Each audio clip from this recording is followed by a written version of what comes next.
Well, I was doing the video about this, and I came out this morning, and the clock had stopped. Uh, the thing is, I was really proud. I mean, this thing has been keeping perfect time, and I mean perfect. But there's one problem. It's if you don't keep track of it and you don't wind it, it doesn't work. So anyway, here I am this morning having to wind it. And anyway, we'll just do this little part of the video, and then we'll keep on going and finish out the video. Because after all this, and by the way, it's now 5:51. It stopped at 5:37, right around there, 5:37. So wouldn't you know, it stopped just before I was getting ready to do this video. Anyway, so let's get this thing started, and we'll get back to doing a video about it. Well, good evening, and welcome to another session of Old Timers. This is my Aldrich. It's a Waterbury movement. It's a gingerbread clock from about, well, very, very early 1900s. I was just wanted to just do a very brief session here about this. This clock has not been disassembled. It has not been cleaned. It's basically the way I found it, except for the door that fell completely apart. I did a whole session on that, a whole video on that, of when this door came unglued and the glass fell out with all this wonderful, and it didn't break. And I basically completely rebuilt the door. And not only that, but I had to reset the screws by putting dowels in each of the holes and redoing the screw holes in order to have this door sit right and be good and solid for opening and closing on a regular basis, just for winding. Anyway,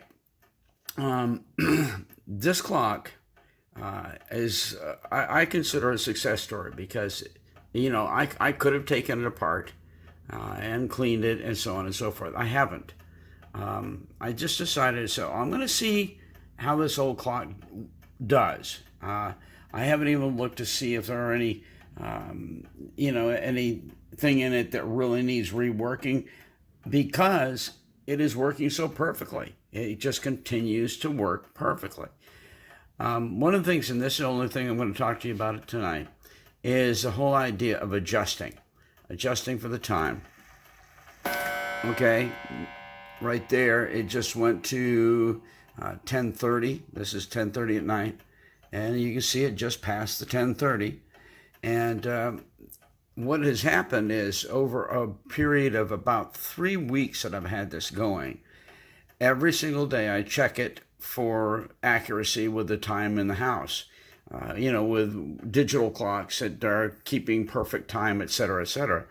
And what I've done over a long period of time, I have adjusted the screw. And what does they call that? I forgot what the term is. The register screw, I believe.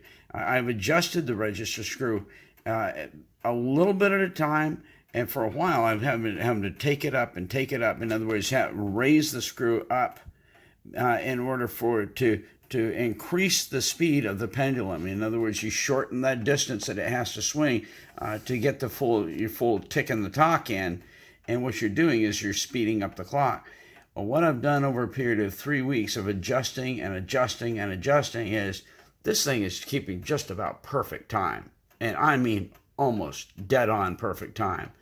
The last thing I had to do is, with this last adjustment, it was actually going a little bit too fast. It was gaining about a minute, maybe a minute and a half a day. And so what I did, I stopped it, and I took the adjustment screw down at the bottom, and I turned it to and by the way, the turns of the threading are very, very fine. I did it like 2 turns down, and that was it. And I'll tell you what, this thing has just been dead on perfect. It's a wonderful old Waterbury clock. Again, it's called the Aldrich. Kind of very flamboyant, gingerbread mantle clock, and I just love this old thing. I think I gave about $75 for it, and I don't think they knew that it would run. It was in an antique shop way up on a top shelf, covered in dust, and I mean just covered in dust. Basically, I haven't even fully cleaned it yet, except for the door. The door, like I said, I took completely apart, re-glued the frame of the door, reset the glass, cleaned the glass inside and out very carefully, because you do not want to be taking any of this wonderful gold stenciling off. And put it all back together, and I mean, this is a great old clock. The day may come when it ceases to work perfectly. And if it does, I have the ability to go ahead and disassemble it and work on it, clean it, whatever it needs. For right now, about the only other thing I'm going to do with this, maybe when I get the chance, is to do a little more cleaning on the case. The case is a little bit dirty, but not bad. I got all the major dust off from it from when it was up on the top of that cabinet in the antique shop. But other than that, this has just been a great clock. I would just, say if you have an old one and it's running well, let it go on by itself for a while and just see how it does. And the other thing I would say is clean it the best you can.